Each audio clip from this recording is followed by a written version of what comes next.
Hi guys! Welcome sa aming vlog. Wala nang intro-intro na aeroplano na agad. Kaya samahan niyo kami. Bound to Davao! Pag namin na aeroplano na kami.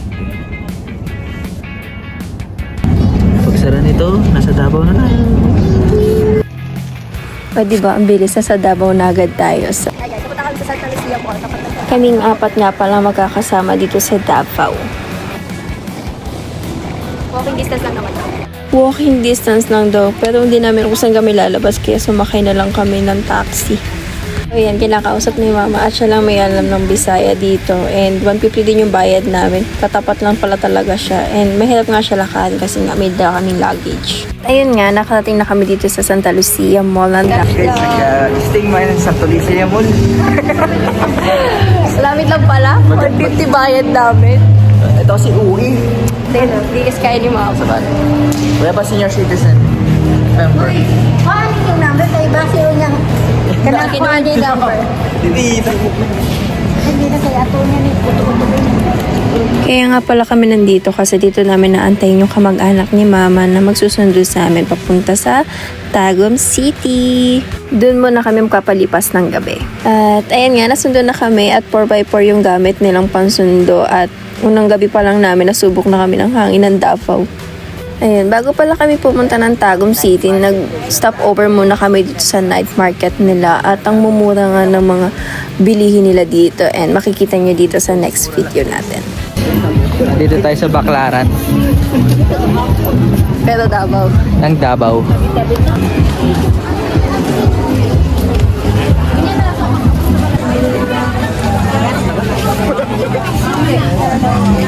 Masukan nga ang mga akla ng mga sapatos dahil ang mura nga dito di kami makapili sa sobrang daming magagandang mga style. Pila ni Kateki.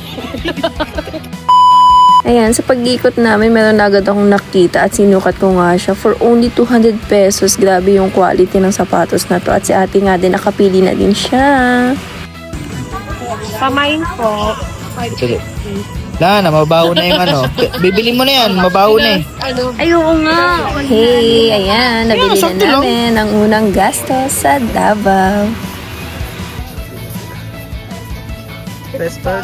Best purchase in Davao. So ayan, natapos na kami mamili at nagutom nga kami at may pinatikim sa amin yung pinsan namin na isaw. Hindi namin mag-gets ba't ang laki ng stick sa laman. Akala nyo ba doon na natatapos? Hindi pa, magkakape pa kami. Walang mapapagod sa pamilyang todo. Kaya yan, nagkape muna kami dito sa restart.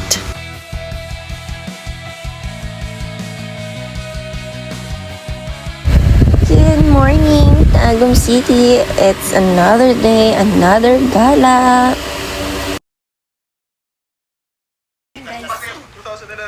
It's second day. Punta kami Hagimit. Hagimit and Ang Kabaniko. itinerary is Hagimit din. Hagimit and Kabaniko. Kabiniko Falls, Kabiniki Resort. Si Ate Jenny ba? Oo. Guys, alis na kami. We are bound to Canabika. Kabaniko. Kabaniko guys, sa Samal guys. Ito ang ating sasakyan guys. Cute ba? Where are we, Tami? Ito si Kateki. Hi, Kateki. Yan lang. Ito si Kapogi. Ito si Kapogi. Oh. Kapogi. Ako na sa hangat guys.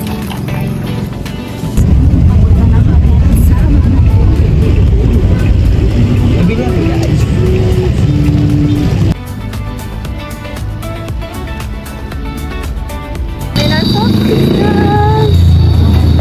Guys, nakabili na kami guys.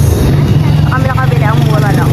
Ngayon na kami pizzeria tsaka Buton Seals para lalamong kami.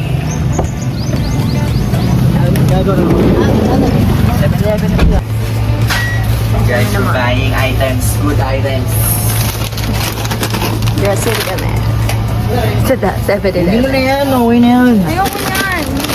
Wala na eh. Ay, wala. So guys, alas 10 pa lang. Dami na namin gastos. Sino ka dyan? Tourist. Danan. Dan, si June, ang aming driver. Papunta namin sa Amaro Island guys. Cabanico Island Resort. Overnight kami doon. Dito pa lang kami tago. Nasa 2 hours ang biyahe. Kain po na kami guys. So, ayun nga, nga guys, bago tayo makarating sa Samal Island, kailangan mo natin tumawid ng dagat at sasakay tayo ng Roro at may bayad nga pala to ng 350 pesos papunta lang. Tatawid tayo ng dagat ng 10 to 15 minutes, kaya let's go! Tayo na kami guys. Dito na kami guys. Nauna kayo doon. Tayo na kami. Magro-roro pala guys. Wala kaming idea. Kala nyo, sa Kala ko may tulay. island yan eh. Samal Island. Samal Island guys. On the water na guys. Literal on the way. Literal on the water. Sasakay pala guys. Tulay. Ito barko. Grabe guys. Pagkasakay din namin doon, ay pagkatawid, may 40 minutes pang biyahe guys. Grabe guys na. Mga 10 minutes daw. 15. Tawid dagat. Ting dagat guys, pakita ko sa inyo. Wow! Let's go! Underwater na kami. Kami na lang sasakay ng barko guys. Wait, may couple ano natin? Ano? Couple pitas. Bili kami guys ah. Bili kami. Pili kami, 100 lang. 10 minutes na tawid dagat to guys. Sa Samal Island na kami. Tapos 30 minutes pa papuntang Cabaniko. Let's go guys, ang saya dito. Let's go! We're in Samal. Nakatawid na kami. Say hi kayo. Nakatawid na kami guys. 15 minutes away pa. Cabaniko. 16 minutes. Ang init. Ang bilis lang nung tawid. Patawid namin guys. Bago nga pala kami dumiretso sa Cabaniko ay nag-stop over muna kami dito para bumili ng mga kulang naming gamit like paper plate, mga yellow, at mga chichirya pa. Ayan, tapos na tayo mamili at papunta na tayo sa ating Cabaniko Beach Resort. At ito nga yung dadaanan. Medyo makipot lang siya pero all goods naman makakadaan naman ang ating minivan. At ayan nga, nakarating na tayo dito sa Cabaniko. And sa mga nagtatanong dyan, paano kami nag-book dito, i-message nyo lang sila sa Facebook at mag-down kayo ng 50%. Dito na kami sa Cabaniko. Cabaniko. Pakita mo.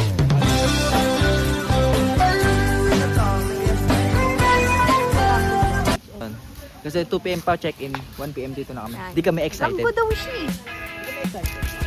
For check-in namin. So, kakain muna kami. Ate kung ano. Ilan ni Kate? Kate. Daman! Sino dyan? Masama pataba to. Ang dagat! Kakarang-arang ka kasi. Ano sa ilong ko man? Ito yung pool. Kitang-kita niyo yung swimming pool. Kita. Kami pala ang actually, nirentahan ko tong buong resort.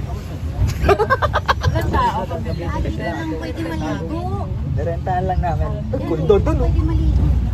Ganda guys. Dito na papunta na kami sa restaurant lang muna. Uy, may skin diving eh. Diving, ayan naman. Skin diving kami mamaya, guys. Let's go. Boards na lang. Ganda! Free diving ikaw ba nito?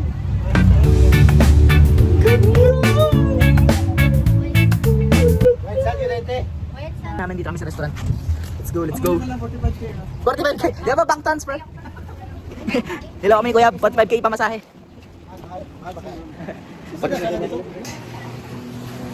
Look at that peaceful place. May banana boat. Ganda. May sun.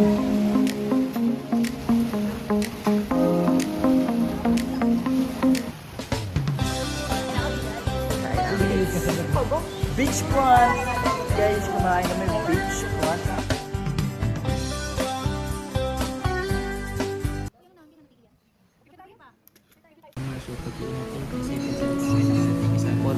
Ayan, after nga namin kumain ay pumunta muna kami sa room para mag-BS, para mag-picture taking Fully. muna. At moment muna namin dalawa kasi ang ate at ang mama ay nagpapahinga pa. So ayan, tamang senti lang kami at tamang takbo lang din dito sa beach na para mang-mang. Nag-try nga din pala kami ng skin diving for only 350 pesos. Pero dahil wala silang GoPro, 300 pesos na lang daw. Kaya phone ko na lang yung ginamit. Hindi ko na nakuha na yung iba pang video pero sobrang sulit sa Cabaniko at napakamura lang na accommodation nila. Kaya ngayon naman pupunta tayo sa Hagimit Falls. Ayan. Kaya kung nagpaplano kayo pumunta ng Davao, huwag yung kakalimutan puntahan to Hagimit. 150 pesos lang yung entrance at sulit na siya.